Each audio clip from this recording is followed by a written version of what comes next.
जैसे अब ये सत्संग आप सुन रहे हो और ऐसा लगता है कि ये कथा तो बहुत बार सुन ली, गुरु जी पिछली बार भी ऐसा सुनाया था। अरे 100 बार सुन ले। सुबह रोटी खाई, भूख लगी, शाम में फिर भूख लगी है तो आप समझ तो नहीं था आपकी आत्मा पर फिर कोई जबरदस्त दबाव आ गया। पुण्यात्मा परमात्मा की महिमा को सुनना और उच्चारण करना है एक बहुत ही पुण्य होता है। सुनाने वाला प्यार से सुनावे, कसक के साथ सुनावे और सुनने वाला श्रद्धा से सुने तो बहुत पुण्य प्राप्त होता है। बहुत से ऐसे पाप हमारे हैं जो परमात्मा की महिमा सत्संग सुनने से ही समाप्त होते हैं। जैसे प्रथम बार कोई प्राणी सत्संग में आता है, वो 10-20 मिनट सत्संग सुनता है, फिर लटके आन लग जाते हैं या उठकर चला जाता है या बीड़ी पीना याद आ जाती है। सत्संग पहले क्या देखा करते हैं हम, खैर हम यहाँ तो पूरा प्रतिबंध लगाते हैं कि यहाँ कोई बीड़ी शराब मास्तमा को छू नहीं सकता। पहले क्या देखा करते हैं, सत्संग होता, लोग बाहर जा बीड़ी छुट्टे मारते, फिर आगे बैठ जाते। जो नाम ले रहे वह भी किसी औरों के सत्संगों में पूरा ड्रामा था। तो कारण क्या है कि कबीर परमेश्वर जी कहते हैं कि कबीर पिछले पाप से हरि चर्चा ना सुहावे और कह उंगे कह ओठ चले ना और बात चलावे। जिस प्राणी के पाप गणे बढ़ रहे हों, पुण्यात्मा वैसे तो पाप हमारे सभी के बहुत हैं, सभी के, और जो सत्संग में आ जाते हैं, भक्ति शुरू कर देते हैं तो उनके पाप खत्म होने शुरू हो जाते हैं। तो क्या आप जी किसी भक्त भाई बहन रिश्तेदार मित्र को सहेली सखी को बोलते हो क्या और सत्संग सुन लो? पहले तो वो राजी नहीं होता जल्दी से, और कभी प्रसन्न हो जाता है, कहीं आप ले भी आते हो उनको, कई बार प्रार्थना कर करा कर वो शर्मिंदा कर ओका आ भी जाता है, तो आध घंटे में वो बोर हो लेता सत्संग सुन इन बातों से, क्योंकि उसने तो रागनी चाहिए सुनना या फिल्मी गाने टनक टनक वो तो अच्छे लगेंगे, और वो है मन का आहार और ये आत्मा की खुराक। तो क्या करेंगे, थोड़ी देर तो सुनेगा, फिर या तो लटके लेने लग जाएगा या फिर अपने मित्र सहेली से कहेगा कि कितनी देर और होगा सत्संग, यानी कोई ऐसा जिक्र करेगा जिससे दूसरा डिस्टर्ब होगा भक्त, तो वो भक्त न्यू कहेगा भाई बोला मत, सत्संग सुन दे, हमने आनंद आ रहा है सत्संग सुनने दे। तो वो फिर इंसल्ट मान कर खड़ा हो जाएगा, अकुमा चालू बाहर बैठूंगा। तो परमात्मा कहते हैं कबीर पिछले पाप ते हरि चर्चा ना सुहावे, कह ऊँगे कह उठ चले ना और बात चलावे। तुलसी साहब कहते हैं तुलसी पिछले पाप से हरि चर्चा ना बावे, और जैसे जबर के बेगते भाई भूख विदा हो जावे। जैसे किसी को मलेरिया बुखार हो जाता है तो उसको आहार रोटी भी कड़वी लगती है, सब्जी भी कड़वी लगती है, उसको सेब संतरे खिलाना चाहे वो भी कड़वा लगता है, और मनुखा दाख भी उसको कड़वी लगती है। कारण क्या है कि ना मनुखा दाख कड़वी है, ना रोटी कड़वी, ना सब्जी कड़वी है, वो तो जीवन दाता है। ना सेब कड़वे ना संतरे कड़वे। उसके बुखार ने उसके शरीर की व्यवस्था को इतना बिगाड़ दिया कि मीठी पदार्थ भी उसको कड़वा लगता है। पुण्यात्माओं इसी प्रकार जिनके पाप कर्म घने हैं उनको ये परमात्मा के सत्संग रूपी मनुखा दाख ये भी अच्छी नहीं लगती। अब जैसे बुखार के कारण उसको स्वादिष्ट पदार्थ भी कड़वे लग रहे हैं, तो उसका समाधान क्या है कि कड़वी कुनीन खानी पड़ेगी। मलेरिया बुखार हो गया ना, कड़वी कड़वी कुनीन ही खाने से वो जान बचेगी, बुखार उतरेगा, उसका जबर कम होगा। न चाहते हुए भी फांका मारना पड़ेगा कड़वी कुनीन का, और फिर कुछ ही दिन के बाद फिर धीरे धीरे बुखार यानी जबर कम होगा। वो रोटी खाने लग जाएगा। और जब कति स्वस्थ हो जाएगा वो कड़वी कुनीन खा के फिर देखना सूखी रोटी भी चाहे सब्जी भी ना हो समय पर नहीं खा जाएगा रुचि से, क्योंकि भूख लगेगी, स्वस्थ हो गया। तो इसी प्रकार पुण्यात्माओं जिनके पाप गणे बढ़ गए उन प्राणियों को सत्संग अच्छा नहीं लगता, कुनीन जैसा कड़वा लगता है। और ये सत्संग के वचनों में एक मेडिसिन भी है इन पाप नाशकरण की। इसको न चाहते हुए सत्संग को सुनना चाहिए, चाहे मन तो कितनी बकवाद करे, इसकी तो आदत से, ये तो कहा करा ना ढीठ है ये तो। अब ना चाहते हुए सत्संग सुनाए, जैसे कुनीन खानी आवश्यक है और कुछ दिनों में देखना, क्योंकि इस परमात्मा की महिमा सुनने और सुनाने से हमारे पाप नष्ट होते हैं। कुछ ऐसे पाप हैं जो वाणी से ही नष्ट होते हैं, इसलिए ज्ञान यज्ञ अति आवश्यक है। पांचों यज्ञ आवश्यक है। एक यज्ञ है धर्म की, एक यज्ञ है धर्म की, और दूसरी यज्ञ है ध्यान, और तीसरी यज्ञ हवन की, चौथी यज्ञ प्रणाम, और पांचवी यज्ञ ये ज्ञान है।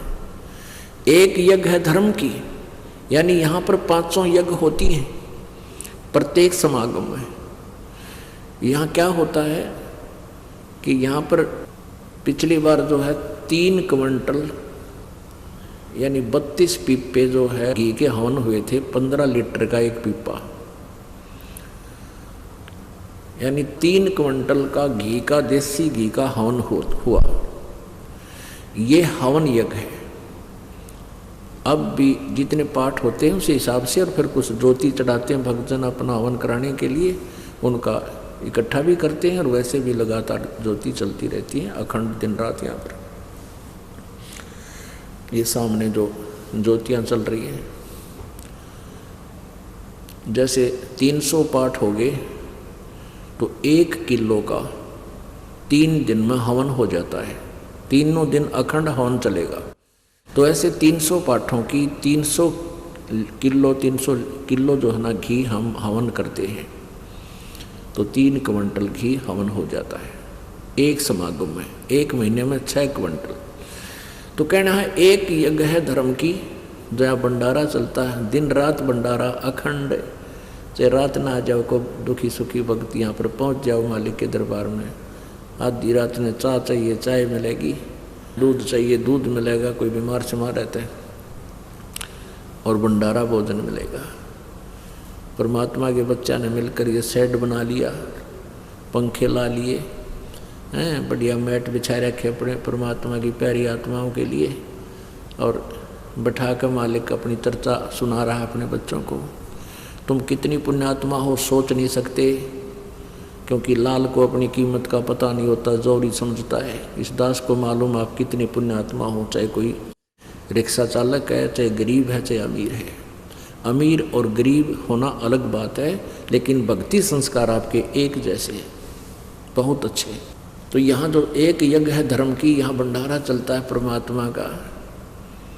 तीनों दिन देसी घी का, हर तरह स्वदेशी घी यानी गाय भैंस के दूध घी से ही यहाँ पर सब प्रसाद बनता है। और दूसरी यज्ञ है ध्यान। आप ये सत्संग सुनते हो, ये मेडिटेशन का भी काम करता है, क्योंकि जब सत्संग सुनते हो तो परमात्मा का चिंतन होता है, प्रभु के बारे में जानकारी होती है, अंदर अंदर एक विशेष कसक पैदा होती है, रह रहकर मालिक का ध्यान ही आता है, परमात्मा ने ये किया, परमात्मा ऐसे थे। तो ये भी ये एक मेडिटेशन, यही मेडिटेशन होता है। जैसे ये हठ योग मेडिटेशन हम नहीं मानते, संत मते में नहीं है।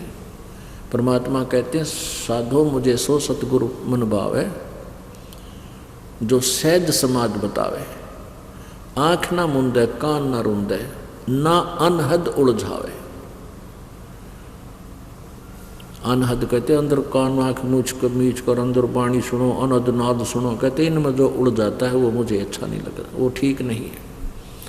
जो सहज समाज बतावे, सहज समाधि कैसे होती है? जैसे हाली बीज धुन और पंथी से बतरावे और वह में खंड पड़े नहीं, ऐसे ध्यान लगाओ। It is meditation. जैसे हाली बीज बोता है, हल के पीछे, बैलों के पीछे एक हल होता है, हल के पीछे एक पाइप सी होती है जिसमें अगर बीज छोड़ दे उसने ओरना बोला गया।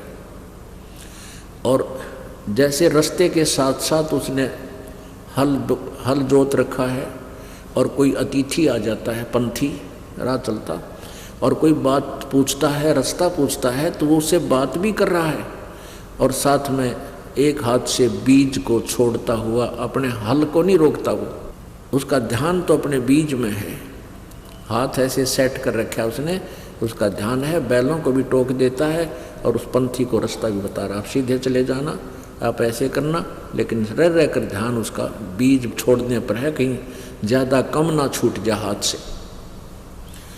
जैसे हाली बीज धुन पंथी से बतलावे, वाम खंड पड़े नहीं, ऐसे ध्यान लगावे। जो पतिव्रता पति से राती, आन पुरुष नहीं भावे, बस पी हर में सुरत प्रीतम में, ऐसे ध्यान लगावे। This is meditation, it is meditation. ये ध्यान समझ लेना कैसा है हमारा ध्यान। अब जैसे आप वैसे सिमरन करते ही हो, जब आप किसी काम करते हो, कोई भी कार्य करते हो, ऑफिशियल काम में ज़्यादा डिस्टर्बेंस मानते हैं, लेकिन ऑफिशियल काम करते करते भी वह कसक मान की रह कर अंदर रहनी चाहिए हमारे। अब इस बात को आप समझ जाओगे। एक व्यक्ति ने 50,000 रुपये लोन लिया, लड़की की शादी, और सारी व्यवस्था करनी थी, तिजोरी में यानी सेफ में रख दिए, और चलते समय कहीं जाना था निमंत्रण देने के लिए, सेफ खोल कर किराया निकाला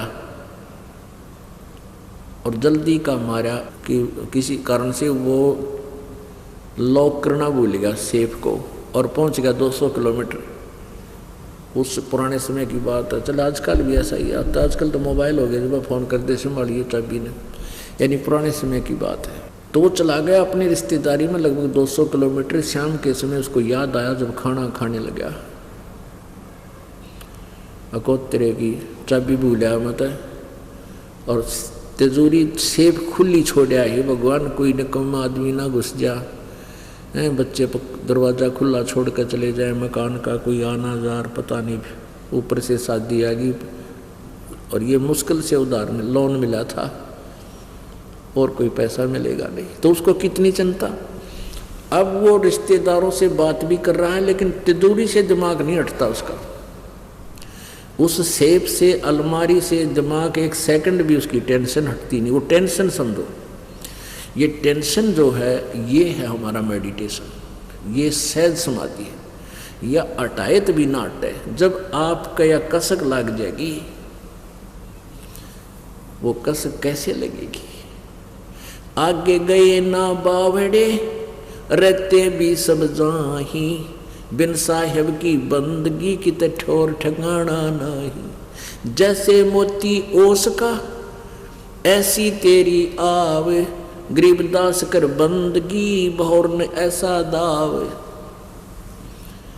अब परमात्मा की बारे में जब हमारे हृदय में यह जगह बन जाएगी कि ना तो मनुष्य जीवन बार बार मिलेगा, और मनुष्य जीवन मिल गया तो ज्ञान नहीं मिले कि मनुष्य जीवन चाटाएंगे खाम, वो तो फिर एक पशु जैसा धंधा, तो एक असंख्य बार जन्म हो जाओ मनुष्य का, जैसे मोक्ष नहीं हुआ, परमात्मा प्राप्ति नहीं हुई।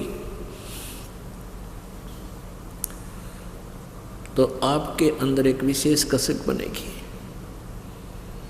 और ये कसक जो है, जैसे आप कोई ऑफिशियल काम भी करते हैं तो भगवान की भूल नहीं पड़ सकती, भले ही सिमरन नहीं हो सकता, लेकिन वो चिंतन नहीं छूट सकता।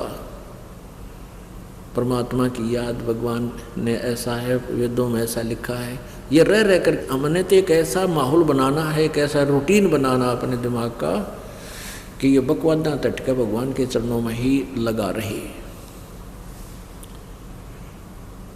ये मालिक की वाणी याद आने लग जाएंगी जब आप कोई रिटर्न कार्य करते हो। सुखदेव ने 84 भुगती बना पजावे खरगो, तेरी क्या बुनियाद पुरानी तू पेंडा पंथ पकड़वो।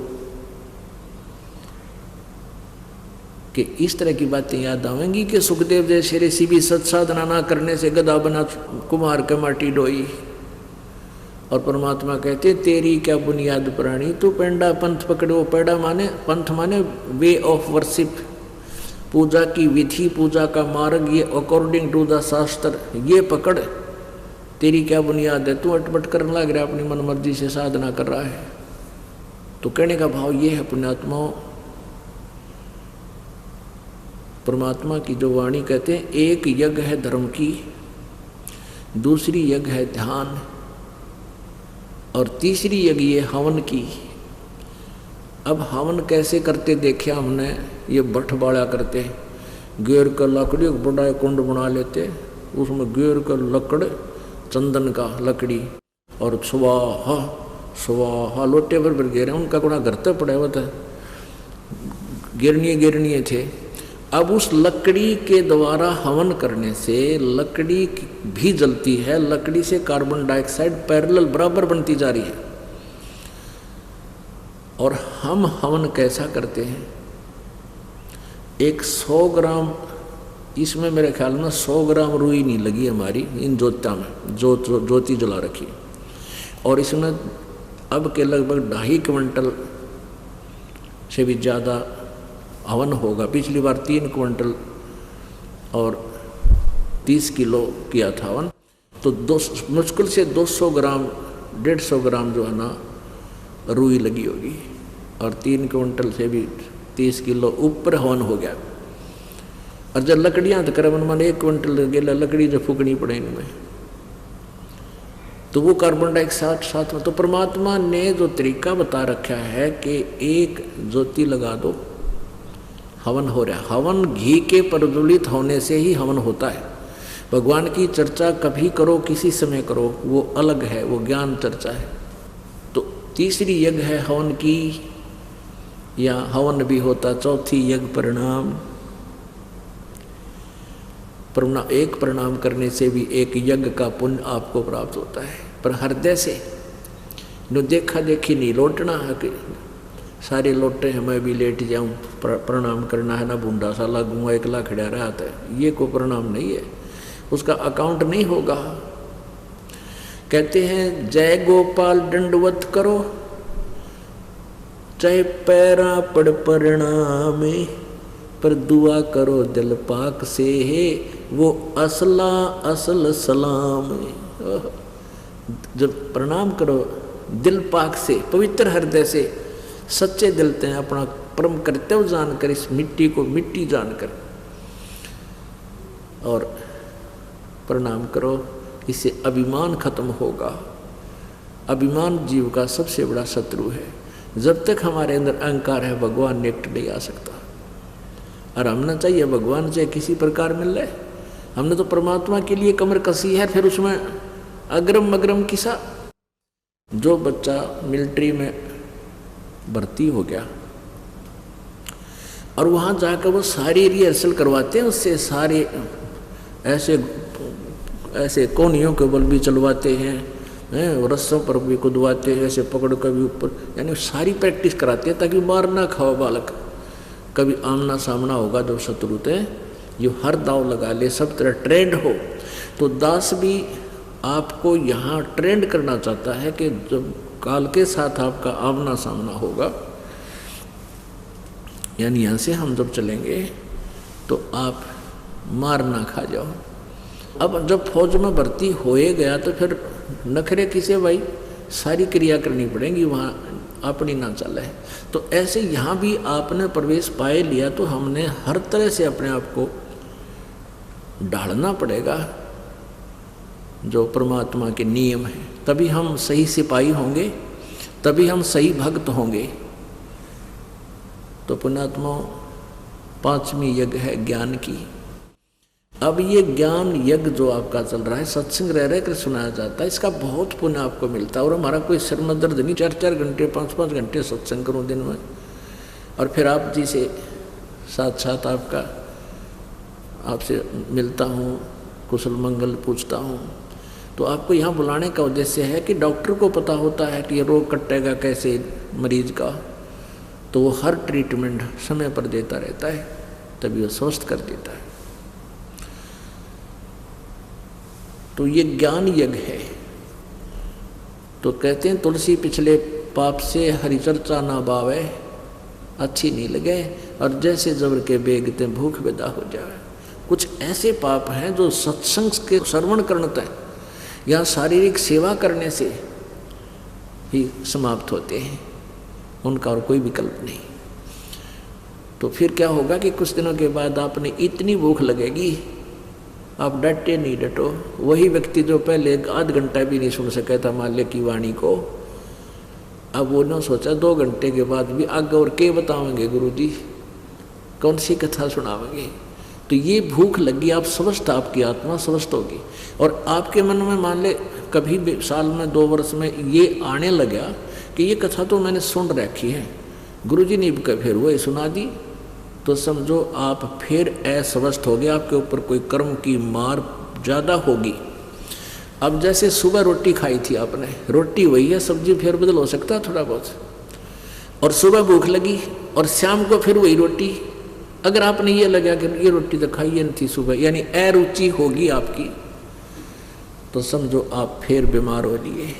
आपके कहे तो बदहजमी होगी या कोई बुखार घेरने वाला है।